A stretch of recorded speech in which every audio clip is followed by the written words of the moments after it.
What is up, boys? We are back, and today we're going to be talking about the upcoming UFC Fight Night Abu Dhabi that we have coming up.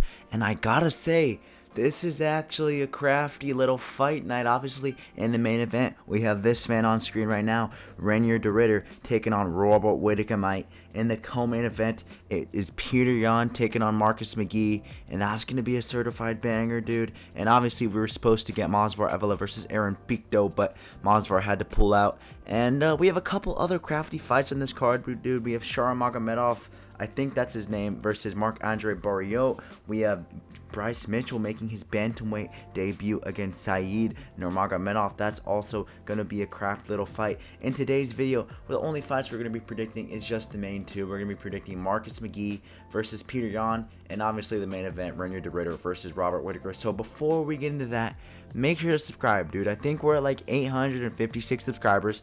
We're trying to hit 1,000 subscribers by the end of the year, dude. And it would just mean a lot if you go ahead and subscribe, dude. It just takes 1 second. I'm a small channel trying to grow. And yeah, man, let's talk about the first fight we do have, though. The first fight we do have, Marcus McGee versus Peter Yan. And if you don't know who Marcus McGee is, if you're unfamiliar with Marcus McGee, allow me to introduce you to him. His last fight was against Jonathan Martinez at UFC 309 a couple months ago, dude. Obviously not, maybe not a couple months ago now. It's been like 7 months since then. 7 months since then. And he had a good showing against Jonathan Martinez. And yeah, this kid, he's crafty, man. I say kid, he's 34, but he's making a little run right now. He's obviously undefeated. He's on a little run in the UFC, just recently ranked.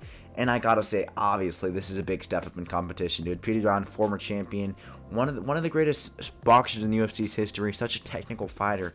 Peter Yan's so good. And I'm gonna be watching this at Marcus McGee's watch party. You know, he trains out of Arizona. I'm an AZ boy. Marcus McGee trains out of the lab. I'm gonna be going to his watch party that his family's hosting at a bar. So it's gonna be very interesting. Hopefully, he doesn't get chinned by Peter Yan too bad. But still, dude, obviously, I'm going to be going for Marcus McGee. I respect you, Peter Yan, but I got to be favoring my AZ boy like that. And in terms of how this fight's going to go, dude, I think you guys know who I want to predict here. I mean, Peter Yan is just the better fighter.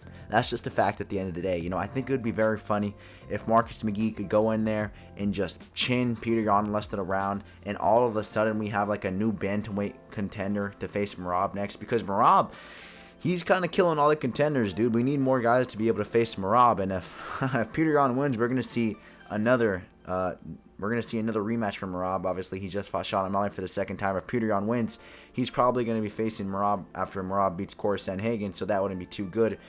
But if Marcus McGee wins this, we could see another fresh prospect, but I don't see that happening. I think there's a lot of flaws in Marcus McGee's game. As much as I hate to see, I think Marcus McGee is an exciting prospect on the rise right now. I think he has crafty little leg kicks. I think he's able to keep his distance pretty well, and he's very composed striker. He keeps to himself, do jab. He's very slick, but at the end of the day, you're facing Peter Yan. Peter Yan is just 1,000 times better at what you're going to do. That's just a fact, dude. Peter Yan, he capitalizes off your mistakes. And I went back, I rewatched some of Marcus McGee's fights. I rewatched the fight against Jonathan Martinez. Jonathan Martinez had Marcus McGee badly hurt in that third round. He had him badly hurt with the leg kicks, and for some reason, Jonathan Martinez's fight IQ is so bad that the kid literally just didn't shoot. He didn't shoot. I mean, he kept shooting. He didn't keep doing leg kicks. He didn't shoot a takedown. He kept shooting takedowns. He didn't keep throwing leg kicks, which is really weird because he had hurt Marcus McGee very badly with leg kicks. So Jonathan Martinez probably would have been able to get a win over Marcus McGee if he actually had fight IQ, but that's a topic for another video. Marcus McGee, dude, Peter Yan has some of the best leg kicks in the game, and Peter Yan can crack. Peter Yan can expose you for having a bad chin. Peter Yan can realistically do it all. He can take you down. I'm not too familiar with Marcus McGee's ground game. You know, I'm gonna be honest with you. Marcus McGee, he probably doesn't have a ground game. I don't even know how good his takedown defense is. Marcus McGee, the flaws in his game that I noticed, obviously, he's prone to leg kicks, man. Peter Yan knows how to throw leg kicks. He knows how to check leg kicks, and I don't know, man, if Peter Yan could capitalize off the leg kicks, if he can start off with the leg kicks early, I think this is going to be a long night for Marcus McGee. Marcus McGee also, one flaw in his game is he backs up with his hands forward, and he kind of leaves his chin up in the air, and we've seen Peter Yan be able to exploit that a couple times. We've seen him be able to catch people off guard when they're backing up with their chin in the air, with their hands in the air. He's able to blitz forward real quick and catch him with a quick left, quick right, And Peter Yan can crack. I said it before. I'll say it again. Marcus McGee, you got to be careful, buddy. Peter Yan's a slick boxer. He's going to catch you off guard if you're not ready. So just be careful when you're backing up Marcus McGee. That's another tip that I have for you. Another tip that I have for you, Marcus McGee, is Marcus McGee. He typically switches stance just very randomly. He doesn't set up his stance switches. He just switches them all about. And Peter Yan, obviously, we've seen it in the Sandhagen fight. Sandhagen is the type of guy. He throws up beakers and test dude. He switches stances left and right. Peter Yan was able to exploit that in Corey Sandhagen's game. Corey Sandhagen, he typically actually knows how to set up a stance switch. And Marcus McGee doesn't even set him up decently. So Peter Yan, with the second Marcus McGee is getting ready for a stance, would throw a big overhand, throw a big head kick, and he's going to catch you. He's gonna be able to exploit that very badly. Marcus McGee has to be ready. He has to be perfect. And I feel bad for Marcus McGee because I like Marcus McGee. And I feel like if Marcus McGee was not getting such a big step up, dude, I think if Marcus McGee was facing someone like a Chito Vera, even like a Figueiredo, I think Marcus McGee would be able to get that done. But it's the fact that it is Peter freaking Yan. Peter Yan is probably going to fight for the title after this. That's just, I don't think he's going to be able to pull it off. I really do not. And it sucks to say. But this is way too big of a step up for him, dude. Very big step up. Peter Yan, I assume Peter Yan would be able to get a finish in this fight. Hopefully he can get a finish if he really wants to be fighting for a title after this. Peter Yan would probably be able to, I think Peter Yan's going to get in there early with the leg kicks. You need to exploit the leg. Maybe knock him down a couple times, and in that third round, probably he'll find a finish. I hope it's not a decision. If it's a lousy decision from Peter Yan, well then, I don't know, man. We might be seeing Pantoja move up to face Merab because Peter Yan, you might not be deserving of a title shot. But yeah, man, that's my prediction for the co-main event of this card. And in terms of the main event, dude, Reinier de Ridder versus Robert Whittaker. And this is a very close fight. I'm going to be honest with you guys. As of earlier today, I was actually just planning on predicting Reinier de Ridder, and I was going to do it without a lot of thought. I was going to do it without thinking much. I just thought Reinier de Ridder, he's coming off 2 back-to-back performances where he looked really good in. And I was going to be honest, I was going to pick Reinier de Ridder. He has plot armor. He's going to be able to finish Robert Whittaker decently early. And I watched the Kenny Accord video. You're probably thinking, yeah, that's your first mistake, buddy. You watched the Kenny Accord video. But I clicked on a Kenny Accord video, dude. It was in the background. I was just playing some video games, and I was listening to him, and I was paying attention to what he said. And he had some pretty good points. And then I started to think back. Well, before Reinier de Ridder's last fight against Bo Nickel, you know, he had that fight against Kevin Holland. He dominated Kevin Holland. But before that Kevin Holland fight, I think back to that GM3 fight. I had to go back and rewatch that GM3 fight, and I realized that was one of the worst performances I've ever seen. That I don't know how I forgot about that. You know, that just shows you recency bias is real. Reinier de Ridder, his last 2 fights, he's looked great in, dude. He's looked like a world beater in his last 2 fights. But I look at that fight against GM3. That fight against GM3 wasn't even a year ago. That was in November against last year in that Carlos Prates versus Neil Magny card. I look back at that fight and I think, wow, that was a really bad performance, dude. The striking, GM3 is not known for his striking. GM3 is known for his jiu-jitsu. He's known for his crafty ground game. GM3 was able to piece up Reinier de Ridder. Reinier de Ridder was leaving his chin up in the air a lot of times. And we've seen Robert Whittaker versus Ikram Aliskerov. He went in there. He was able to have it. He was having his chin up for the first couple minutes of the fight. Robert Whittaker found it. Robert Whittaker isn't washed. Robert Whittaker is still the same Robert Whittaker we saw just 2 fights ago when he was on a 2-fight winning streak against Paulo Costa and Ikram. Just because of one bad loss to Khamzat Chimaev. Khamzat Chimaev is probably a future champion. Doesn't mean he's completely washed, guys. It hasn't been a year since we last seen Robert Whittaker in the octagon. Robert Whittaker looked decent in that 30 seconds we saw him on the feet. I'm gonna be honest. I know that's not something you should base it off of, but I don't know, man. I was honestly really confident in Reinier de Ridder. I watched the Kenny Accord video. I went back and rewatched GM3 versus Reinier de Ridder, and I realized that I was probably mistaken.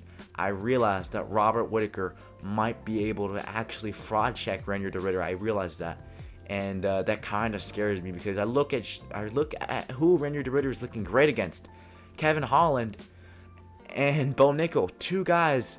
You know, Kevin Holland's a staple of the top 15 of the welterweight division and the middleweight division, but still, like, is he really that top 10 guy, that top 5 guy that Reinier de Ridder is trying to be? Probably not. And then I look at that win to Bo Nickel. And I think, well, Bo Nickel is not tested at all in terms of MMA. And then I look at Robert Whittaker, and I see Robert Whittaker, one of the most decorated middleweights of all time, one of the best middleweights of all time, and I'm scared for him. I don't know. This is a 50-50 fight. A couple hours ago, I would have said Reinier the Ridder. Now I'm thinking Robert Whittaker. And I think Robert Whittaker, I watched the Izzy fight. I rewatched that second Izzy fight, in which I think Robert Whittaker won that fight, by the way, guys. I think that was a very close fight, and I think if you go back and rewatch that Izzy fight without commentary, well, then you're going to be thinking Robert Whittaker won it too. Bisping sucks at commentary, but I'm not going to talk about that today. Robert Whittaker's striking is very unpredictable. His blitzes are very nice, dude. A nice Whittaker blitz.